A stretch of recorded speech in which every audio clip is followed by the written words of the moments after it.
अमित शाह जी, दो सवाल उठते हैं राजनीति से प्रेरित। एक, व्हाइट पेपर जो यूपीए के 10 साल के कार्यकाल में लाया गया है, और मैं पूछना चाहती हूं क्या ये राजनीति से प्रेरित है कि चुनाव से पहले शायद विपक्ष की गलतियां गिनानी जरूरी है?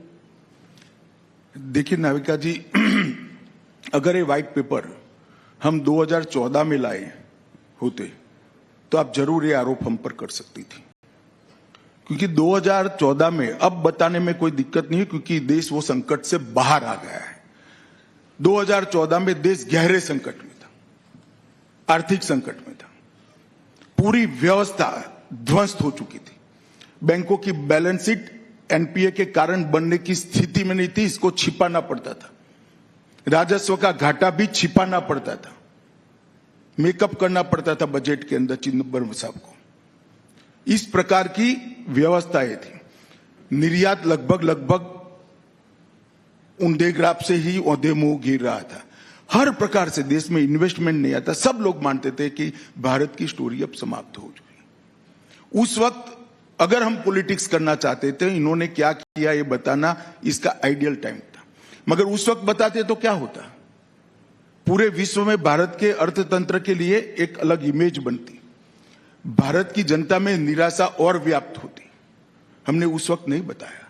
10 साल कड़ी मेहनत की, पॉलिसी ड्रिवन स्टेट बनाने का काम किया, पॉलिसी पैरालिसिस स्टेट में से पॉलिसी ड्रिवन स्टेट बनाया।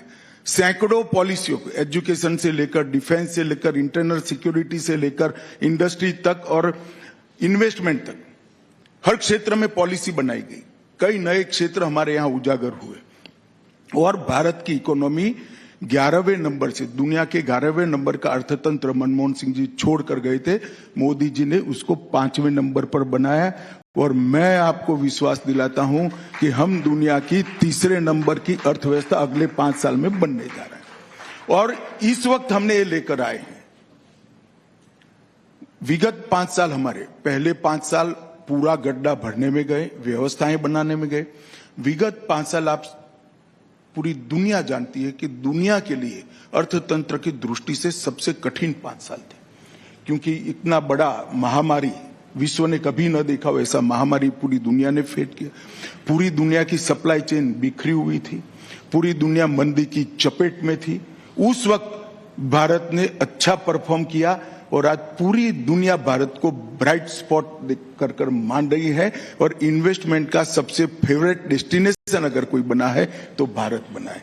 उस वक्त हमने ये व्हाइट पेपर लाया है। ये व्हाइट पेपर लाना इसलिए जरूरी है, ये राजनीति नहीं है। अगर कोई पार्टी निष्ठा से, पॉलिटिक्स से ऊपर रहकर देश के हितों को अपनी पार्टी और अपने खुद के हितों से ऊपर रखकर काम करता है तो परिवर्तन किस तरह से किया जा सकता है, ये इसका दस्तावेज है। और इससे देश की जनता का एक सामूहिक आत्मविश्वास जनरेट होता है कि हम बड़े बन सकते हैं, हम बड़े बनने के कगार पर हैं और हमें बड़ा बनना है। ये आत्मविश्वास जनरेट करने के लिए व्हाइट पेपर है, मगर जिनका चश्मा ही विरोध का है उसको सब पीला दिखाई पड़ेगा। इसमें मुझे कोई कमेंट नहीं। कांग्रेस के पेट में क्या दुख रहा है?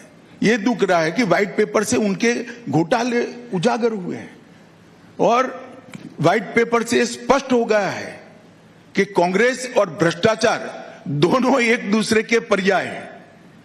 और मैं सोनिया लेड कांग्रेस की बात नहीं करता।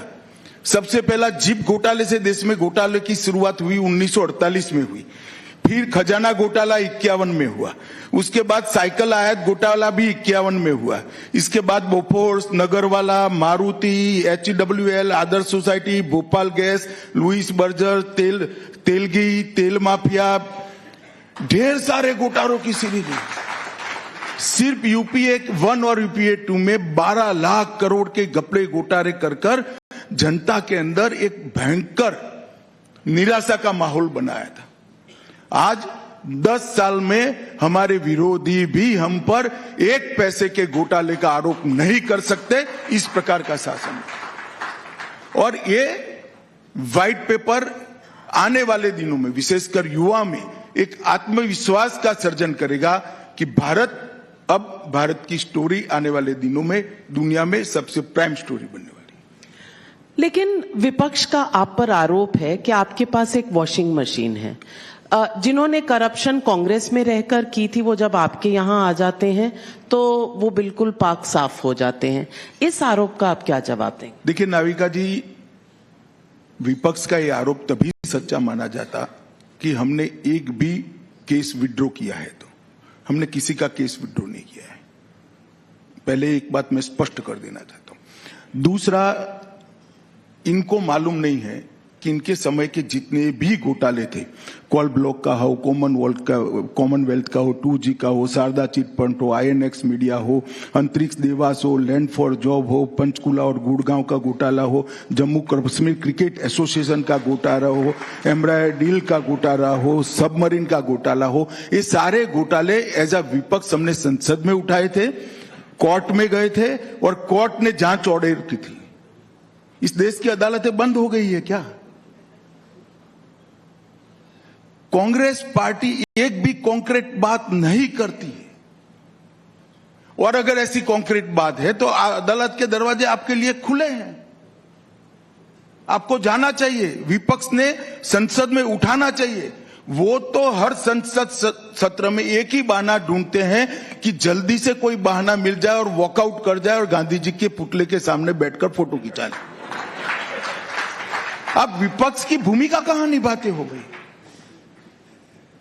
विपक्ष की भूमिका है सरकार की जनता के सामने लाने जैसी बातों का विरोध कर जनता के सामने लानी चाहिए, और जो अच्छी पॉलिसी है उसका समर्थन भी करना चाहिए। दो में से एक भी कांग्रेस नहीं कर पा रही। विपक्ष ने एक और बहुत बड़ा मुद्दा उठाया है कास्ट सेंसस का, और उसको लेकर प्रधानमंत्री पर एक व्यक्तिगत आरोप भी लगाया है कि ये कहा है कि ओबीसी स्टेटस प्रधानमंत्री का जन्म से था ही नहीं। ये राहुल गांधी ने स्टेटमेंट दिया है कुछ 2 दिन पहले। देखिए, राहुल गांधी जी की एक पॉलिसी है, झूठ बोलो, सार्वजनिक रूप से बोलो और बार बार बोलो। ये उनका एक पॉलिसी है। जहां तक मोदी जी की जाति का सवाल है, ये बड़ी दुर्भाग्यपूर्ण बात है कि नरेंद्र मोदी जैसे महान नेता की जाति पर कोई चर्चा कर रहा है। उनको जाति क्या है, ब्लॉक क्या है वो ही मालूम नहीं। मोदी जी ने कहा कि मैं ओबीसी हूं। ओबीसी ब्लॉक होता है, जाति नहीं होता है। राहुल जी को शायद इनके टीचरों ने समझाया नहीं है। और जहां तक जाति का सवाल निकाला है, तो मैं आज देश के सामने स्पष्टता करना चाहता हूं। बड़े भारी मन से मैं स्पष्टता कर रहा हूं कि देश के प्रधानमंत्री, इतने यशस्वी प्रधानमंत्री, दुनिया जिसको लीडर मानती है, वो लीडर की जाति के लिए सवाल उठाए जा रहे हैं। मगर डेमोक्रेसी है, हमें जवाब देना चाहिए। मोदी जी की जाति गुजरात में 1994 की 25 जुलाई को ओबीसी में लिस्ट की गई। मैं फिर से डेट कहना चाहता हूं, 25 जुलाई 1994, और उस वक्त गुजरात के मुख्यमंत्री थे श्री छबिलदास मेहता, और पार्टी इन पावर थी कांग्रेस पार्टी।